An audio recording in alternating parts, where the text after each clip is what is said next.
Good evening, everyone.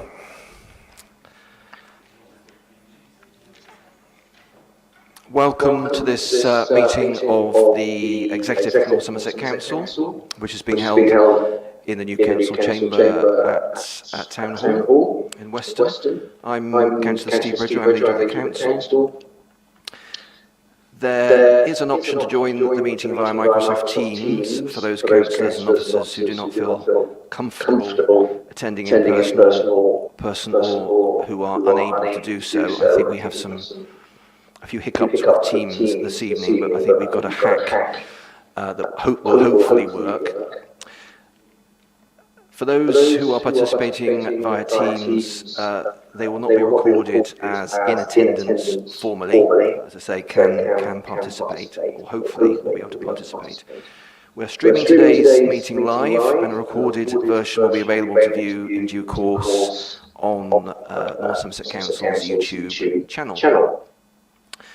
So I will now move to the formal agenda. Item 1 is addresses by members of the public. I don't believe there are any. Thank you. Item 2, apologies for absence. None received, and I think we are all present. I would like, to ask my exec colleagues to very briefly introduce themselves as a way of getting our attendance in line, for this evening. So, start with you, Mike. Thank you. I'm Councillor Mike Bell, Executive Member for Adult Services, Health and Housing. Councillor Mark Cannonford, the Executive Member for Placemaking and Economy. Councillor Ash Cartman, Executive Member for Finance. Councillor Catherine Gibbons, Executive Member for Children's Services, Lifelong Learning and Skills. Councillor Mike Solomon, Executive Member for Neighbourhoods and Communities. Councillor Steve Hogg, Executive Member for Highways and Transport. Councillor Bridget Petty, Executive Member for the Climate Emergency and Engagement, which includes equalities and diversity. Thank you very much indeed, colleagues, all present and correct. Item 3 is Trustee Standing Order number 37, declarations of disposable pecuniary interests. Are there any? Don't think there are any. Item 4, minutes are from the executive meeting dated the 19th of October. So, I'm assuming there are no comments or amendments to the minutes, so I'm just looking for another colleague to propose acceptance. Thank you, Mark. And a seconder. Thank you, Steve. Are we all in favour? Thanks very much. I'll sign those in a second. Item 5, non-executive councillors' addresses. Again, I believe there are none. Nick. Moving on to item 6, matters referred to the executive and not dealt with elsewhere on this agenda. None. Racing through, item 7, West of England sub-region, items not dealt with elsewhere on this agenda. Likewise, I don't think there are any at all. So item 8 is the forward plan. So this is for the 4-month period commencing 1st of January 2023, which was published earlier this week, on the 2nd of December. Again, on the record and for noting, so unless there are any questions, just looking for some nods, a signal from colleagues that they're happy with the forward plan. Thank you. Okay, first substantive item this evening is item 9, which is the school's capital upgrades item, roofing programme. Ash Cartman, please, to present. Over to you, Ash. Thank you, Steve. So this paper is for £1.75 million worth of work to undertake repairs and improvements, mainly the roof at Stoke School, but also some building to provide a new area for staff and other welfare facilities as well for staff and pupils. So Absolutely recommend the paper. I think you'll notice in there not only is this good because we're going to get some key work done on a key school, but also as the construction market is difficult at the moment, there's provision in there to follow an open tender process which will allow us to engage more fully with local contractors to keep as much of the work as possible in North Somerset. If everything goes according to plan, the work will commence next summer in the summer holidays. So I'd look for a seconder for the proposal, please. Thank you, Mark. Thank you, Ash. Not sure if there's anything that officers present might want to add to. Hang on, Mark. First of all, any comments from non-executive members? Don't think there are any. Mark. Yeah, just very briefly, I'm delighted to see that we are actually looking for local contractors as well, or offering it open to local contractors. I think as an authority we've been criticised in the past because it looks like we simply go to the big operators, but this is not the case here, and I'm really grateful that the team have managed to work that through. Let's just hope some local contractors come up and try and do the job. Thank you, Mark. Bridget Petty. Bridget. Thanks. Well, I can see in section 7 of the report there is a good level of information about in the section which is called climate change and environmental impacts. And it refers to making sure that the building, that the roofing work is ensuring better insulation. I'd also like consideration taken to, we know that when roofing is assessed for the potential for solar panels, the structural integrity of that building and the robustness of that is important in whether you can in future put solar panels on it. So I'd really like that to be considered, whether we have the finances to afford solar panels at that time or not. I'd like the future proofing of that work to be aware of that. And given there will be work taking place on the roof, I would like us to consider all opportunities for solar panels to go on top, whether, again, the council is the one who owns these solar panels, or whether we offer that opportunity to other local energy organisations who might be able to ensure there is solar panels delivered on that site. Thank you. Thank you, Bridget. Any other comments? So we have proposer Ash and Mark seconder, so we'll move to the vote. All those in favour? Thank you very much, that's unanimous. Moving on to item 10, approval of placemaking strategies, Clevedon, Nelsey and Portishead. Councillor Mark Canifer, can I look to you, Mark, to present, please? Yeah, thank you. I'd like to read out the recommendation as it has been changed slightly, Chairman.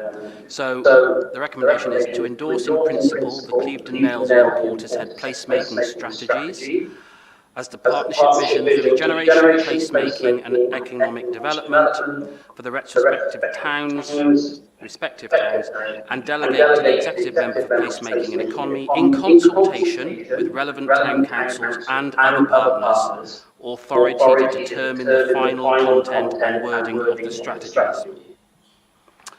So that is the recommendation putting forward. I mean, we're looking to endorse until now the council has had no regeneration programmes at all in these other towns, and Alex Hearn has been working very hard with the other town councils, and if we have any questions, I'm sure Alex will be happy to answer them. We have focused very much on Weston, and undoubtedly what the placemaking in Weston has had very positive effect. We know there are other investors interested in the other towns in North Somerset. So to secure such projects, the towns need direction, need a vision of where they want to go. We have secured funding in other towns, such as the libraries, the bus services, the seafront facilities in Clevedon. But we have to accept that our town centres are changing.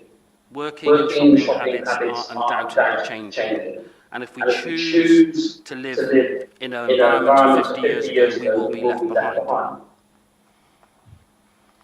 If we are able to take the opportunities to bid for funding, shape investment and other decisions, it's important that there is a vision for the towns.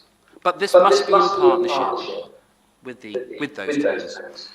In Western, the strategy has been in place. It has been in place. It has supported bidding opportunities for heritage regeneration, public realm work, employment and skills funding. And arguably, you could argue that Sea Monster also was benefited from the fact the town had a vision. Portishead, specifically, has a large brownfield site between the High Street and the Marina. There will be a huge infrastructure project in terms of the new railway opening in a few years. And we do expect there to be interest in the land in that area in the next 15 years. Because let's be honest, Portishead is a very popular place to live, and it is a thriving town where people very much want to live. Having this document in place doesn't make development in the town any more or any less likely. But it is a good idea to have a framework in place that will coordinate the evolution of the town. This can help manage issues like phasing. It can help make sure we create space for business to create jobs for the local people who wish to lose there. And it's about having a joined up decision, or joined up decisions about infrastructure. It is for the landowners and the developers to make their decisions and bring their plans forward and their ambitions, but we can help focus that with a place-making strategy and a direction. I mean, occupiers like Waitrose, Homebase and Sainsbury's are in business of selling groceries and hardware, etc. And they will think very carefully before they change any of their plans in their area. So I think it is unlikely that land will come forward in the next 15 years. But some will. I have to say it is a shame that the Town Council feel they cannot take and support the position we are here on now.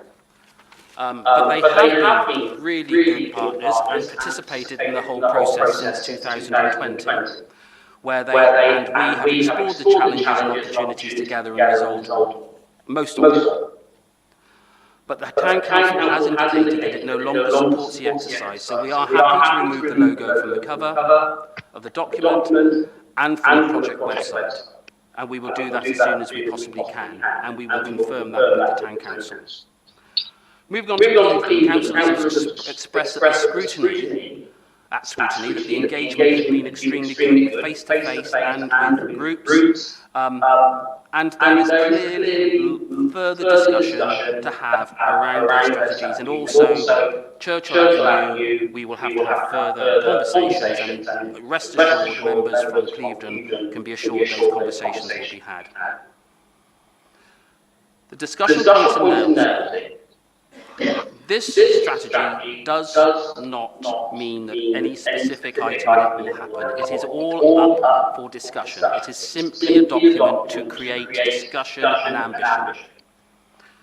Regular stakeholder meetings will continue, as this is a marking point in the process and not the end of the process. If members have reservations, this is not the final opportunity, as all these plans will be discussed further in other places. But for the first time since I've been on council, so for 2 decades, we have an administration that has a vision that is willing to adapt that vision and change it to suit the local communities, and not simply sitting in this chamber grumbling about what's happening in towns. And we are willing to try and bring in investment and innovation into all our towns in North Somerset. So I hope I get support for this proposal. Thank you, Mark. Do you have a second? Right, thank you, Mike. Thank you, Mark. Before I come to colleagues, we've got Alex Hearn, who's our Assistant Director for Placemaking and Growth. Alex, I'm not sure if there are any comments that you want to add at this point.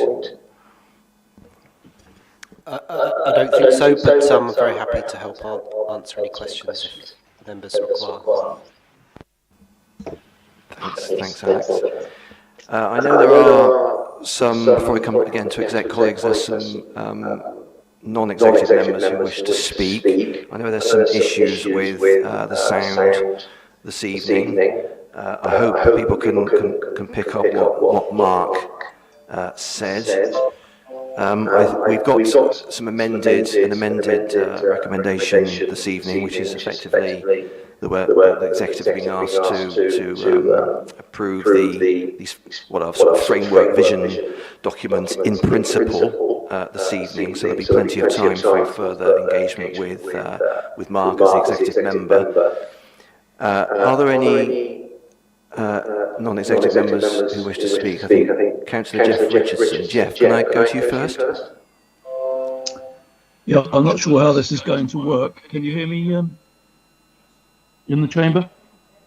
Yes, Councillor Richardson. I've put a comment in the chat in Teams, but basically to keep it brief, I couldn't really hear what Mark said. I know he mentioned Churchill Avenue, but frankly, I want 3.9 of the placemaking strategy to say there are no plans to develop the Churchill Avenue site, is what I want to see in there. And that won't be any surprise to anybody, because the councillors from Clevedon have said that several times already, and yet it seems that we cannot kill this one off. So I'll just leave that with you. Thank you, Jeff. We'll come back to that, I assure you. Councillor Bird, Mike. Okay, can you hear me? Yeah? Yes, thank you, Councillor Bird. Yeah, thank you. It's just to say, I think these are two different items. I think the Porter said strategy is a full plan you have there that you can endorse. I don't think the Twin Towns thing is well, it says proposed on it. It's just a list of ideas that needs an awful lot more consultation, and I don't really see how you can endorse a list of ideas to take forwards here. There are a lot of questions. There's the same as Clevedon. There are a lot of questions hanging over it. This thing about the car parks, which was comprehensively rejected by the panel, yet it's still in the document about building on car parks. There are a lot of items through the whole thing that I'm just unsure about as to how we can actually, the executive can actually endorse these two Twin Towns things, brochures, whatever you call them. Thank you, Mike. Any other comments from non-executive members? I don't think so.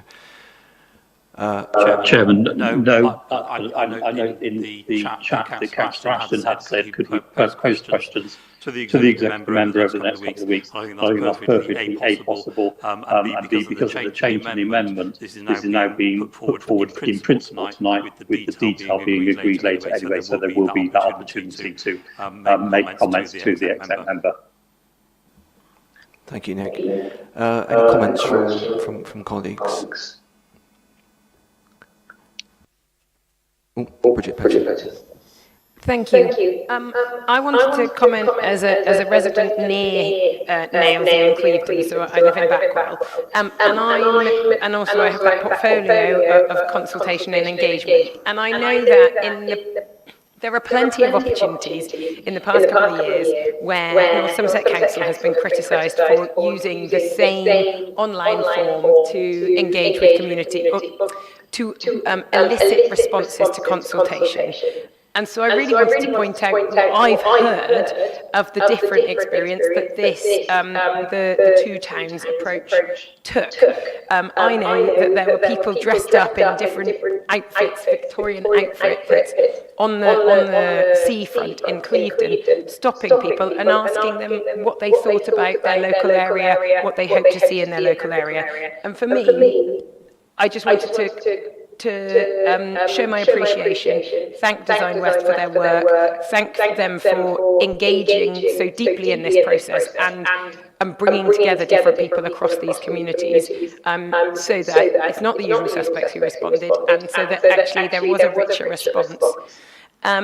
What I understand of placemaking and what I heard when I went to Clevedon this week was that it was a positive experience to come together and do some visioning of a positive future for their communities and for their towns.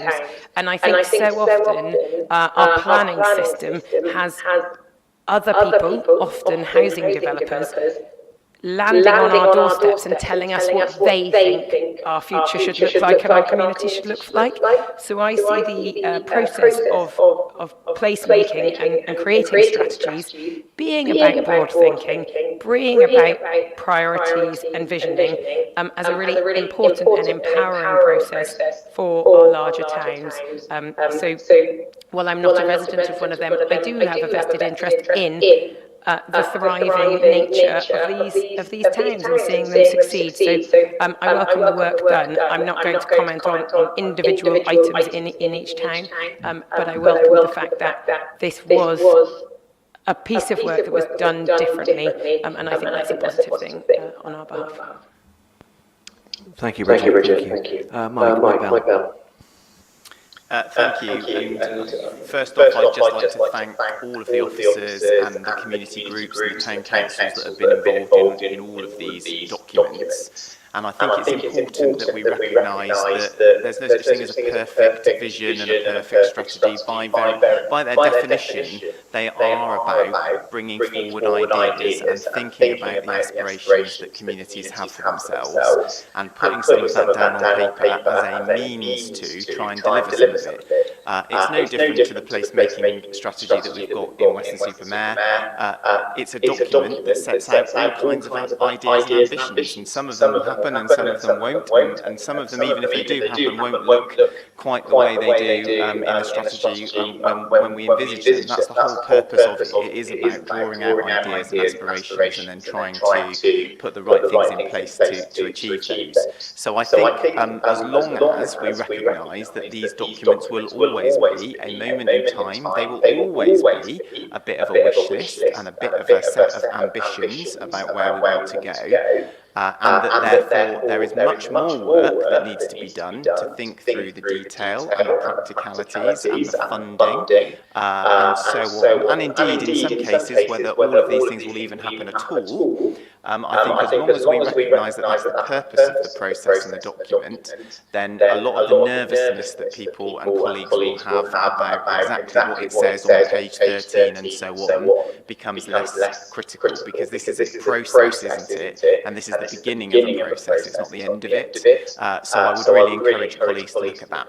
Now that's not to say that do I look at these documents? I think Councillor Bird is entirely right, by the way, in saying that the framework document for Portishead is quite different from the vision documents for Clevedon and Nailsea. I think that's completely clear in the report, and you can see from the design of the documents they're different and they do have slightly different purposes. So he's quite right to say that. But what I would encourage everyone to do is let's continue this dialogue that we have started through this process to try and get to the kinds of place that we want to be. But for me, I am absolutely clear that this has got to be with the communities and with the towns. It cannot be something that we sit here in your Somerset Council chambers and dictate to Clevedon, Nails and Portishead. It has to be with those communities and the town councils and the businesses and the residents that live within them.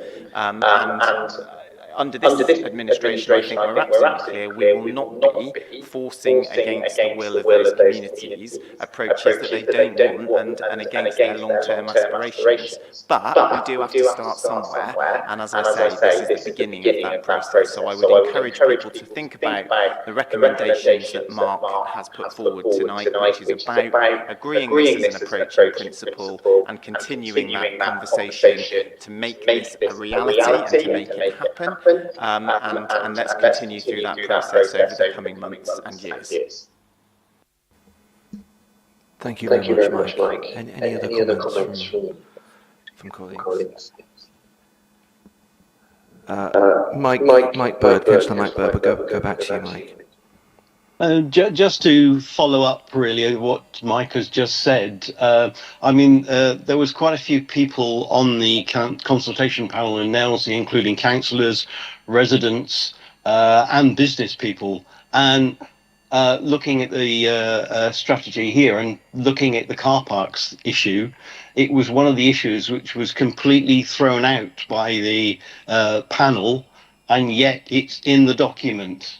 So, it's a case of something's in there which wasn't agreed by the people who are consulted on. So that's just the point I'm trying to make.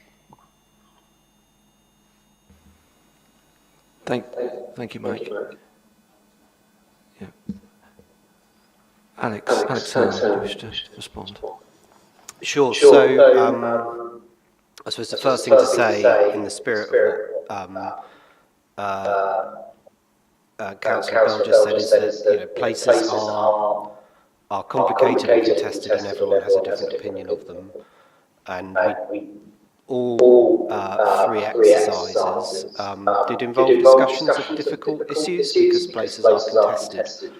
There was a discussion about, or there were facilitated workshops actually about sites in Clevedon and sites in Nailsea, for example. What do you do around the future of the current Nailsea Library building? And also there was a discussion about the fact that there is, in both Clevedon and Nailsea, there were concerns expressed about a shortage of homes for young people at affordable prices. And so, as well as the performance of high streets and things like that. So this isn't just a sort of a set of list of projects. They are identified initiatives that are born out of identified shared objectives that were discussed by the steering group.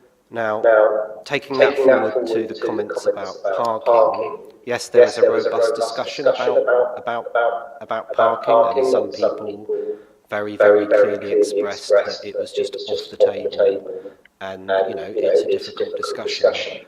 There were some people who actually in the room that wanted to explore it. What I would say, and this is set out in the report, that we're not proposing, this work does not propose to redevelop a car park. It uses one of the car parks in Nailsea as an opportunity to explore, as a case study, how it could happen over time, but it's not saying this site is going to go and it's going to become a housing site.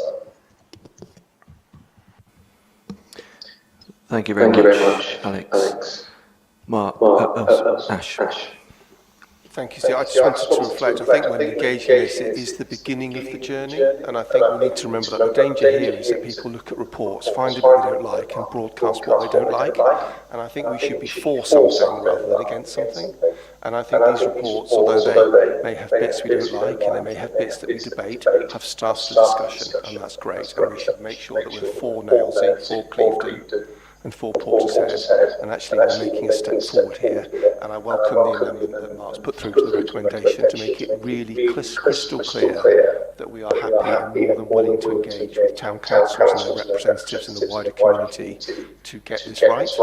And that doesn't mean that those town councils will have everything they want or be able to block everything, but neither does it mean North Somerset Council will get everything that it wants and can block everything it wants. It's a joint endeavour that we will do together, working for the benefit of our residents. So I absolutely support this, and thank you for making the late recommendation amendment.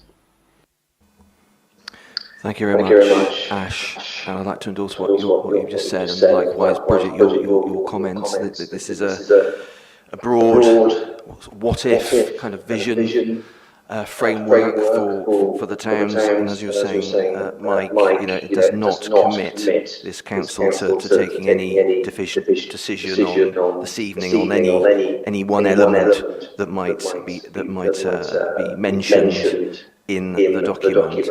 And just in response to Councillor Jeff Richardson's comments about Churchill Avenue, this isn't the development sites consultation. We committed, didn't we, at the council meeting on the 8th of November, that we would undertake some further site-specific engagement on those sites that were mentioned in that particular document.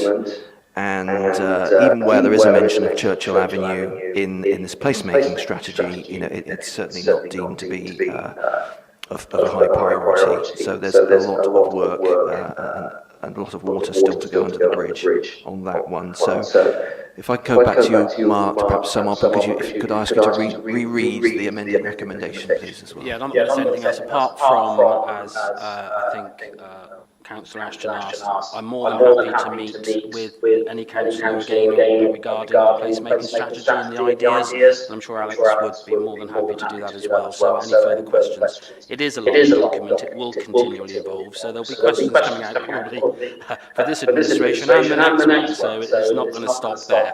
And I just want to assure members who went to scrutiny around these and voiced their concerns about specific sites and specific issues. They were heard, they were certainly heard. I was at that meeting. So just to read again, to endorse in principle the Clevedon Nails and Portishead placemaking strategies as the partnership visions for regeneration, placemaking and economic development for the respective towns, and delegate to the executive member for placemaking and economy, in consultation with the relevant town councils and other partners, the authority to determine the final content and wording of the strategies. Thank you, Mark. So you're proposing, I think Mike Bell was seconding, so we'll go to the vote. So all those in favour of that amended recommendation, as Mark stated. That's unanimous. Thank you. Thank you very much indeed. Move on to item 11 on the agenda, which is month 6 budget monitor and the medium-term financial plan and revenue budget. Looking to Councillor Ash Cartman to present on this. Ash, this is effectively two documents rolled into one, isn't it? Over to you. Thank you, Steve. Yes, we've got two documents in one. So normally we would have a budget update and an MTFT update, but we've got them rolled into one here. The report largely speaks for itself. Local government finances, as we know, are trapped in a vice at the moment, trapped between rising costs and tighter funding. This year we have a £4 million gap still to bridge, as detailed in the report. Next year our gap was 17 million, but with the proposals in this paper it's reduced to 4.1 million. So that's £4.1 million of savings that we still need to find. The savings, cuts, efficiencies that go in this paper go far beyond anything we have done so far as an administration, and I think, well, I know, let's be clear, they are cuts that have been forced upon us. If local democracy means anything to me, we should be allowed to chart a different course. We are not, that is the world we live in, and this paper is a consequence of that. I'd like to move to questions. I would note that I know Councillor Ashton put something in the chat to say, can you email questions in? I welcome that if he's unable to contact now. But I'd like to thank my colleagues, officers and members who've been involved with the preparation of this. I think it has been a very difficult process, but a positive process in that we're getting there. And I think we have stuck to our principles to seek to protect the core services and vulnerable members of our community who really rely upon what we do as a council. It's an ongoing process, of course, and we shall be consulting on that over the coming weeks, not only with other members, but also with members of the community. So I'd like to move to questions or ask for a second. Thank you, Ash. Is there a second there for Ash? Thank you, Mark. Amy, I'm not sure if you want to say anything at this point. No. Any comments from non-executive members? Councillor Don Davies. Don. Good evening, everybody. Just a couple of questions then, please. One is a plea that every time we look at cost savings, we try to salami slice children's centres, and I think now more than ever the benefits of providing reasonable quality children's centres is stronger than ever. The thing I might concerned about, and perhaps you can give me some clarification because these are just lines on spreadsheets, around a proposal to close Backwell's recycling centre, which I mean, I'm sure there are proposals behind that, but nothing about trying to get residents to recycle more. by reducing the number of black bin collections, which obviously costs us an awful lot of money in either landfill charges or the cost of incineration. So can anybody from the executive just explain those two, please? Thanks, Don. Ash. I mean, I'll pick up on those two, Don, and perhaps then ask the relevant exec members to come in after. I think you're right on the salami slicing. We have tried to avoid that wherever possible, although it is increasingly difficult because there are no areas that, the whole salami exists. It's been sliced for many years and all we're left with is little bits of salami. That's the reality of it. I do take your point around the children's centres, and that is of great concern to us as an executive, and that has been possibly the most difficult conversation we have had. I'm sure Catherine will pick up on that. And at the moment these are out for consultation with details to be worked up. So we will be coming back with more proposals and more details on that and more consultation. In terms of backwell recycling, you're right. At the moment, I think there's no proposals in there to move to 3 weekly bin collections. This was felt in the context of the entire budget to ask a resident of Nailsea, for example, to rather than travel 10 minutes to Backwell, to travel 15 minutes to Portishead, felt like something that was very equitable when we were faced with looking at savings in other areas such as children's and adult services. So that's why that has appeared in the list. Perhaps whether Councillor Solomon wants to comment on that in a minute as well. Thank you, Ash. Mike, do you want to come in? Okay, I'll go to Catherine first. Catherine, you want to comment on children's centres? Yes, I completely concur with what Councillor Davis says. As he knows, because we've worked around this for many, many years since we were both elected. And it's something that's obviously, dear to my heart, that we continue offering that early help and early intervention to families when and where they need it.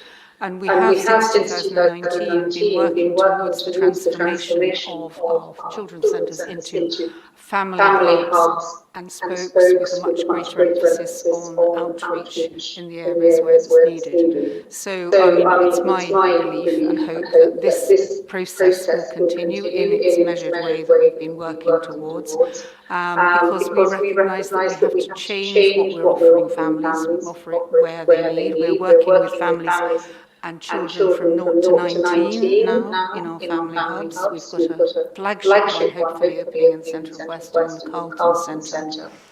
And I don't want to see any cut to services and families in terms of frontline staff and the people that actually do that work. But I'm supportive of the ongoing transformation that we've been working towards for the last 3.5 years. Unfortunately, we weren't successful in getting government funding to support us in that transformation, so it's been less at pace than we would have liked had we achieved government funding. But we are doing the right thing in terms of what we're offering to children and families. And if I haven't articulated it well, I know our Director of Children's Services here may want to say something in further support of what I'm saying. Sheila. Thank you, Councillor Bridger. Councillor Gibbons is absolutely right. We did put in 2 funding bids, and we've seen the journey of children's centres right from its inception as Sure Start Children's Centres moving through the years, and we have acknowledged that actually some of the more effective provision is best done as outreach rather than using buildings, and so certainly part of our plan going forward is to capitalise on the family hubs which serve a bigger place area, but also have much wider provision, because members will be aware that some of our children's centres currently aren't open anywhere near full time and are not able to provide the particular sessions that take place in people's homes, as well as group sessions. So I think the other learning from COVID is that we've done quite a lot online as well, and many families do appreciate that. So I think all in all, this is a continuation of the journey, as Councillor Gibbons said, that we started some time ago, and it's a journey that's reflected nationally across the country. Thanks. Just to say that we are absolutely committed that we will not reduce the actual service that families get from the frontline workers and from the support that we offer. Thank you, Catherine. Thank you, Sheila. Because of the issues we're having with Teams this evening, can I just ask everyone if they speak straight into the mic? That makes it easier to pick up on Teams. Mike Solomon. Yes, Backwell, just to put things in context, of the 3 sites we have, Backwell is responsible for 17% of the waste. So I guess doing the maths, that's about 8.5% going to Portishead and Weston, and it's one of these things where there are going to be people affected outside of Backwell. Obviously, Nels is going to be affected, but and there's talk of possible extra fly tipping, but evidence shows that where these sites have closed, there hasn't been a massive increase in fly tipping. That's what I'm being told by officers. In terms of going to 3-week collections, as Donald will know, I've always been a supporter of investigating this more and talking to other councils around and residents from other councils around, for instance, Somerset. I'm finding that the bins, far from being overflowing, they're only half full because people recycle a lot more, and that's what it helps to do. So I think in terms of 3 weeks collections, it is something we need to pick up in the future, because I honestly think it has to be a way forward. Thank you, Mike. Any other comments from colleagues? Bridget Petty. Thank you. As a Rainbow, we not all of our decisions are made unanimously, and it's helpful to point that out. You know, we are a mixed rainbow of multi-parties, so the point that Don Davies made around 3 weekly collections, it is something that the Green Group would support, and residents in my area would not be surprised to hear me say that. As a Backwell resident and a representative of Backwell, this line on this budget cut is sensitive, and it is a consideration. I've had residents call me with concerns over this. However, it's also fair to say that resident pointed out that his frequency on using that site was he was going there weekly. By the time I finished the conversation with him, he realised that potentially making a visit once a month or less frequently, really building up a collection of waste and then travelling to the site would be the more environmentally sound behaviour. Recognising one's own waste use is a really important factor and should be a part of our waste strategy. But I think for me, this really comes back to a much bigger financial issue that we're facing. I'm a Green Party councillor, and I have been working with Green Cabinet members and committee chairs across the country to prepare a letter to Michael Gove that we've already sent. He is Secretary of State for Levelling Up Housing Communities, and we're calling on him to ensure proper funding for local services and sound policy that works for people, not profit. The report that we're looking at today, with this £17 million gap, is evidence of the woeful failures of this Conservative government to properly support local government. In the letter, councillors say it makes no financial sense to cut local government funding to the point where they can no longer deliver even basic services. And together we urge Mr Gove to join local government in working to protect the most vulnerable and build resilient, joyful communities so we can serve our communities in a way they deserve and give them hope for the future. I hope and I do believe that our residents understand the really difficult situation councillors and executive are facing right now, as this government fails to invest in local government, and what we need is a 3-year funding settlement so that we have funding certainty, so that we can properly protect and look after and invest in adults and children's social care. as well as insulating our homes and making people's homes warmer and cheaper for residents to run. So for me, while we face really, really difficult situations and really challenging decisions that affect our local communities, I would urge local residents to recognise that the pressure that we face is put on us by central government, and feel free to write to your local MP and vote differently come spring, or whenever there's a national election. Thank you. Thank you, Bridget. Catherine Gibbons. Thank you.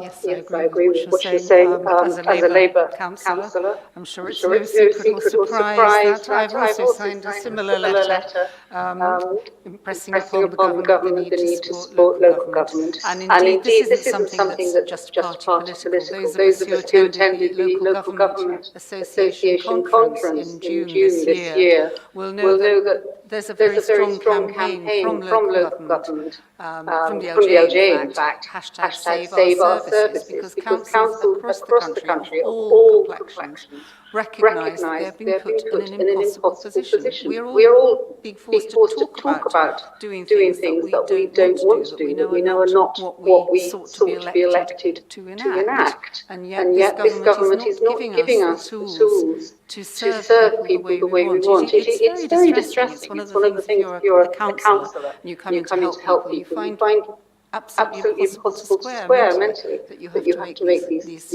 cuts or these rationalisations or whatever. And I have to say that unless the government changes course or we change a government, I can't see how we're going to change this. And so yes, I think residents do start to need to lobby their MP, to lobby the government, so that we can offer the services that they deserve. I don't see a way forward current direction that the government is going in. And it is very hard for us. None of us want to do this. Thank you, Catherine. Appreciate it. I wanted to add my own comment on the issue of Backwell, potential closure of Backwell Recycling Centre. So I'm a Yatton Ward councillor, so I will use Backwell Recycling Centre as my nearest site. It takes me approximately 16 minutes to get to Backwell Recycling Centre from Yatton.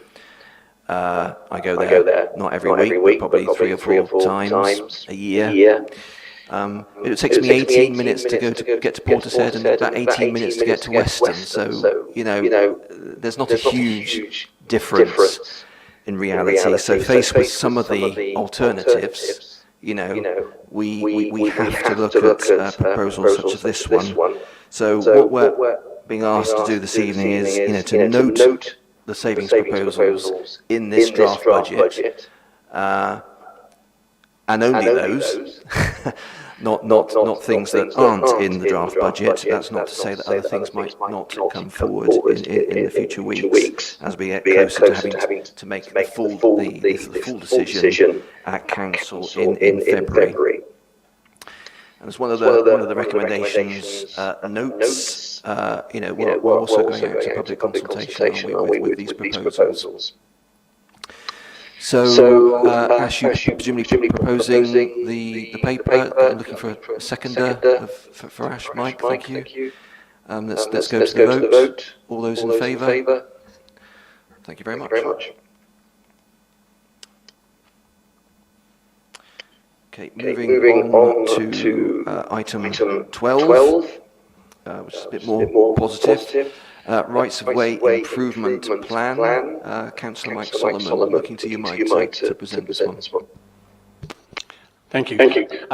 Yes, it's a far more positive. I think this item, the public rights of way are very important to everybody. Kids getting to school, ramblers, cyclists, people riding horses, all sorts of people. So it's important that we try and keep everything up to date. Hence the fact that now we're looking at what is our second improvement plan. It was meant to come forward in 2020, but that horrible COVID got in the way, so we've been delayed a couple of years and have now brought it forward. Just to give you a couple of figures on our rights of way that are very interesting. There are 535 miles of rights of way in North Somerset, which kind of astounded me. I haven't walked them all, and I don't intend to. There are 3,000 gates. 1,800 signposts. I'm not going to go through all this stuff, and about 320 bridges. Now they have to all be, kept up to date, and we depend very much on our volunteers and the landowners, because the obligation mostly will fall on the landowners. So very important issue. This new improvement plan, I think, again, we've gone out to a lot of consultation. I think by memory, it's a couple of thousand people that have come back. We've listened. We've listened to all the things that have been put forward that we want to see the improvements in, and subject to being able to find funding and support of the landowners to do a lot of these things, we will do. So I would like to endorse this for you to endorse this rights of way improvement plan. Thank you. Thank you, Mike. Do you have a seconder? Thank you, Catherine. Any comments from non-executive members? I can't see any. Colleagues, any comments? Oh, apologies. Councillor Sandra Hearn. Sandra. Thank you. Hope you can hear. There was a briefing this afternoon on the executive travel plan, and I have read the documents for the rights of way, and I think the two sort of marry up in the fact that we need to make sure where we have sort of footpaths or bridleways or whatever, that they are taken notice of when this active travel plan also comes into effect. And I'm really concerned sort of to do with the A38 and any public rights of way or whatever that go across that things are joined up and they're not just forgotten. Thank you, Sandra. Mike. Yes, Sandra, if you've got the time, and I know it's a long document, but if you read through the document, you'll see those points are covered, that they do go hand in glove. So yes, you'll see those points covered in the document, that we do join these things up, and to do with the active travel plan, and where we've got roads that need crossing, etc., that we bring the public rights of way into that as well. Thank you, Mike. Councillor Don Davis. Don. Yeah, thank you. I'd just like to record my thanks to all the members of our Public Rights of Way team in North Somerset, certainly with my own ward. Some of the improvements to our footpaths and accessibility for people who have difficulty climbing stairs and the like has been absolutely brilliant over the last couple of years, and I really think it's a massive success story in terms of what we deliver to our communities, the things they actually see and use, and I think the team have just been brilliant. Thank you, Don. I'd endorse that too, actually. We've, even though the plan itself may have been delayed a little bit because of COVID, that hasn't stopped us making some really quite significant investments in public right-of-way, particularly, as you say, Don, the last year or two, particularly in the last 12 months. I know, as well as your ward, Kingston Seymour has also benefited, hugely, actually, as you say. It's very visible and very welcome. Bridget Petty. Yeah, I wanted to comment on the section around consultation and really recognising the hard work that the team did to ensure that this public rights of way document was seen by people and did receive comments. I can see that, and I know that the town and parish event that took place, I know parish councillors locally did attend that and saw value in that, which I think is really important. I really just wanted to kind of say how important our public rights of way are, and that if we want to encourage people to travel in different ways, then allowing them to find safe routes that don't rely on being on pavements next to roads is a really pleasant way to travel from A to B. There's a movement called, I think, slow ways, which is quite nice. But also it's really important that communities have access to places where they can reconnect with nature, boost their health and well-being, and realise that what part they play in protecting and conserving our natural environment. And I certainly know that taking a walk yesterday lunchtime around some public rights of way was certainly good for my well-being, and I just think that trying to build that holistic, well society relies upon good routes and gates rather than stiles, so that different community members with different health barriers and issues can still get out there and enjoy it. So thank you very much to the team for all of their work and for this piece of work that sets the ambition. Thank you. Thank you, Bridget. Completely agree. So, Mike Solomon, you're proposing, Catherine Gibbons seconding. So we'll go to the votes. All those in favour of the recommendation that the Council adopts the right-of-way improvement plan? Thank you very much, everyone. That's unanimous. So moving on to item 13 on the agenda, future governance model of the music service. Councillor Catherine Gibbons, I think this one is for you to present. Thank you. Yes, that's me. I'll just give a little sort of overview of the paper before we go to the recommendations and give people listening an idea of what the music service actually does and is. I think we all know how important music and music education is for our young people in schools. And the music service delivers this traded service through a direct grant from the Department of Education. It isn't funded by the Council, nor does it deliver any statutory services. However, over the past 2 years, it's been working with North Somerset, South Gloss, Baines, music services in partnership, and has created a new vision of much more inclusive, universal view of education through music, through efficiencies and an increase in offer for young people in schools. The service has continued to deliver its traditional offer to schools and young people, while it's creating a new offer focusing on the vulnerable and hard-to-reach communities, enhancing the power of music to change lives. And I've seen this in some of our CMD learners particularly. The service has the capacity and potential to do much more, but just need to make some changes to enable this to happen. So alongside this transformation, the Department for Education also has announced a radical overhaul of music education funding and have announced a very competitive tendering process will be launched. It was to be in the first half of 2023, with a range of education and arts organisations being encouraged and supported to bid against the music service for the music education grant.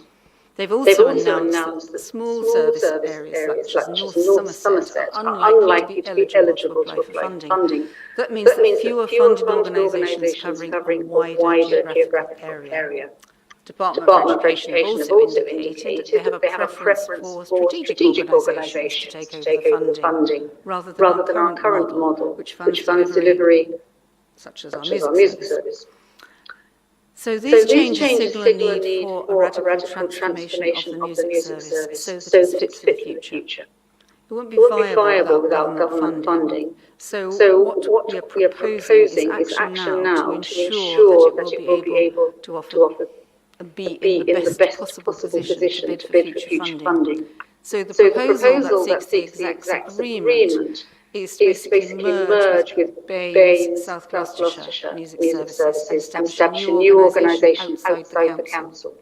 This organisation would take on the workforce of the 3 music services and then bid the Department of Education for a new music education grant. That will create a new organisation which better aligns with the Department for Education's view and will put us in a position to make a strong bid for future funding to make sure we can protect the workforce and continue to deliver traditional services. Furthermore, it would be better placed to attract new and additional funding operating as a charity. The merged organisation will be able to benefit from greater efficiencies and ensure more funding directed to new services for young people in schools. To not make these changes would probably lead to the service being excluded from Department of Education funding and then having to completely cease trading or be absorbed by a competitor. While the timeline for retendering is now likely to be delayed, probably till early summer 23, there is still an urgency to go ahead with these proposals so that we can establish the organisation in time to make a meaningful impact when the tendering process does commence. There's some due diligence work to be completed. So as such, what we're asking for is that the decision in principle from the executive goes so that we can proceed at pace and launch the tendering process within a few months. And I will just read through. Oh, I've lost my access. Sorry. I was going to read the recommendations, but I've just got. Have you? You've all got the recommendations. Sorry, I've just lost my internet connection for no apparent reason. So if you can read through the recommendations, we would have read them. Yep. I'm just signing in again. I seem to be connected. Okay. Had you finished, Catherine? We can. I mean, just before going this for debate, if any comments from colleagues, I think that. Yes, and I was just going to say that obviously I'm happy to take questions, but I do have the head of the music service here sitting behind me, so he is equally able to answer questions much more fully than I can. Right. We do need to speak directly into the microphone first for colleagues on Teams to pick up what we're saying, I think. Just before moving on, just wanted to also thank Councillor Wendy Griggs and her scrutiny panel too. I know they've been involved and discussed the risks and the opportunities around this piece of work. Fully to scrutiny and endorsed. Thank you to Wendy, and of course it goes without saying to officers. Mike Solomon. Yeah, I'm extremely supportive of this. In fact, my granddaughter will be singing at the Winter Gardens as part of this service in a couple of weeks' time, or under that now. And through the years, I've gone along to all the various concerts that my kids have done and seen how much music has meant to them. That's why I think it's really important that we have a really good service that we can offer, and we support this. Thank you. Thank you, Mike. I go to Councillor Steve Hogg, who's the rock star among us. Well, if I was a rock star, I wouldn't be sitting here now, that's for sure. I suppose I would broadly agree with the direction of travel, but I would probably just raise one slight concern when we're talking about music. I have been a user of the music service over the years for various things, all kinds of things actually. And music and musicians, it's about sort of human connection and building relationships, and often there's a degree of, I suppose, intimacy between the music service and musicians in North Somerset, and I worry when I see words like broader, more universal, i.e. more vanilla, less tailored, less about sort of relationships and contact with sort of local musicians. So I just worry that potentially we're going to lose something in this change as well, lose some of that sort of intimacy. Can I just come back on that? Yeah. I think ideally, and Simon will bear me out, that the vision is to actually be able to do more than we're doing currently and more innovative stuff as well as the traditional music service. This is about the governance and the structure of the service and how it moves forward. The people doing it will still be the same people, hopefully, and it potentially could unlock more funding to do much more. But I will defer to Simon if he wants to correct me. Certainly, I was just echo what Councillor Gibbons says. This is very much about protecting what we are doing at the moment with our existing workforce, delivering for our existing students in existing schools. The reference to a broader universal offer is to make sure that we are delivering for more students, particularly those that are vulnerable with challenging circumstances, those with SEND. So it's about broadening that offer. Those words are not meant to imply vanillisation in any sense. It's very much about doing what we do, but broadening that reach more than we are at the moment. Thank you very much. Bridget Petty. As others have said, I think that the provision of a music service is so important and so brilliant. Today was the first day my 5-year-old had her first nativity in school. So that moment of seeing your children sing or dance or perform on stage is very special. And I hope that the music service will continue to deliver a brilliant service to as many young people, children across our district as possible. I think for me,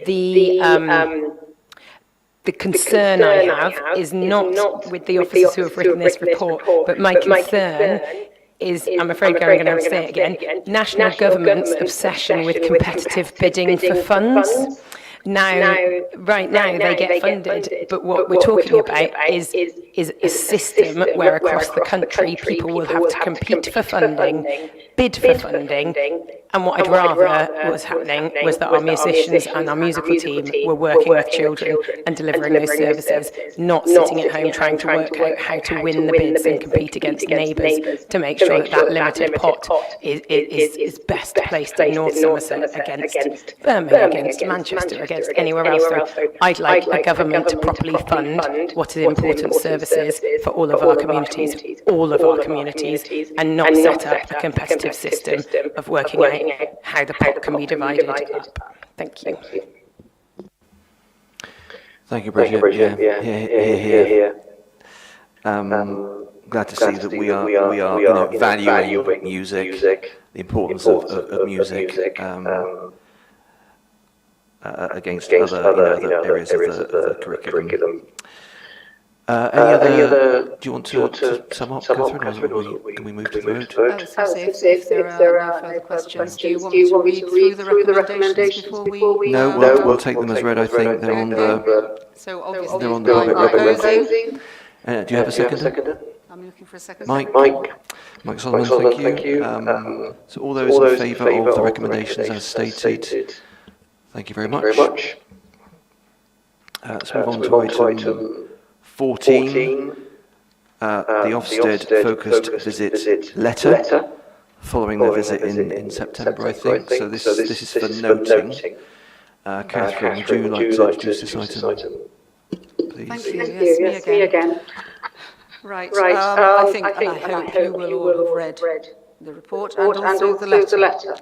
And indeed, it is clear. It says we know ourselves well, and we provided an accurate picture of where we still have work to do. And I just want to say that from a personal perspective, I was interviewed by the inspectors and I was present at the feedback meeting. And I think it's very true that we very much do know ourselves well. We were open and clear about the areas of work we still have. Some of which I think we've already started to address when it talks about needing more feedback from our children and families. We're certainly working very hard on that, discussed it today. Multi-agency work around child exploitation, yes, again, and I believe that we are finding funding for additional members staff there. I think that our quality assurance work, we're well aware, is an ongoing piece of work, but we are making improvements, and we are getting there. We're on that journey, we're on the right path. And I suppose I just wanted to share the fact that in the feedback meeting, and both Sheila and Joe were there, so it isn't my wishful thinking. The atmosphere and the comments were a great deal more positive than you get out of the letter, which is written in a strict format. And I think that that's something I want to highlight here because it speaks to the tremendous amount of work that's been done by everybody who works around the front door. And indeed in children's services. It's a difficult time for all of them, and I just want to recognise their hard work was recognised in that meeting, and we actually were told, well done. So while there is work to be done, I am, I think, confident in saying that in this particular area, we are on the right path and very close to doing really good work. We are doing really good work, I should say, but that being recognised by the Department for Education, because as I said in the meetings with people, I've personally seen with residents that I have directed to the front door, and they've come back to me and said, that was amazing, you know, they told me what I needed, it wasn't scary, I didn't feel that, children's services were going to come in and tell me how to live my life. It was a really intuitive and responsive reaction that we had, and I got the help I needed. And that was fed back to the inspectors who met some of these families. So overall, I would say we should be very pleased with the work of our teams in the front door, and we continue on that path to being an exemplary service by completing pieces of work still to be done. Thank you, Catherine. Any other comments from colleagues on this? Are we happy to note and move on? Yeah, thank you. Thanks, Catherine. And thank you, Sheila and team. Item 15 is Western Business Quarter delivery, disposal options and mechanisms. Now this item includes an exempt appendix, so can I just remind members if they wish to reference anything in the exempt appendix or any non-members who might be listening and wish to comment, we'll need to go into closed session. Hopefully we won't need to do that as much. I think it's like as much as possible debate to be in public. Councillor Ashcott, I'm looking to you to lead on this, Ash, and I think, Mark, I'll come to you straight away afterwards if there might be something you might want to add to Ash's comments. Thank you, Steve. So as the report says, we've been approached by a manufacturing company that already based in the southwest who wish to consider purchasing the site. It's a company that will bring long-term investment into the area, as well as dozens of high-quality new jobs, which is good. Given that construction inflation means the business case for this site is approved by this executive last year, for the Western Business Quarter is no longer feasible. This report seeks authority for us to enter into negotiations about the site with this manufacturing business. Perhaps I'll hand over to Councillor Campbell to add some comments. Mark. Yes, and just to add to that, in terms of the council moving forward in its food works ambitions, the whole site isn't being offered. Part of will be held back so we can continue with the great work Food Works is doing, the economy team are doing to encourage that sort of manufacturing industry in North Somerset. So other than that, there's nothing to add. Thank you. Thank you, Mark. Thank you, Ash. Any comments from colleagues on this one? Any comments from non-executive members? Okay, I assume Ash, you're proposing and Mark seconding. Thank you. Let's go to the vote. All those in favour of the recommendations stated. Thank you. Item 16 is oral reports from executive councillors. I think we'll just rather than going around the room, just if colleagues can indicate to me if they wish to say anything. No one is. So I think all I would say is, obviously we've noticed it's getting a lot colder, isn't it? So especially overnight. So if we could all look out for neighbours as the temperature drops, those people who are potentially more prone to be more vulnerable in colder conditions. That's something we should all be doing with good neighbours. And this is, I think, the last formal meeting before Christmas, so I'd like to wish everyone a happy, peaceful and warm festive season. Item 17, any urgent business? I don't think that is any urgent business, so I therefore declare the meeting closed. Thank you, colleagues.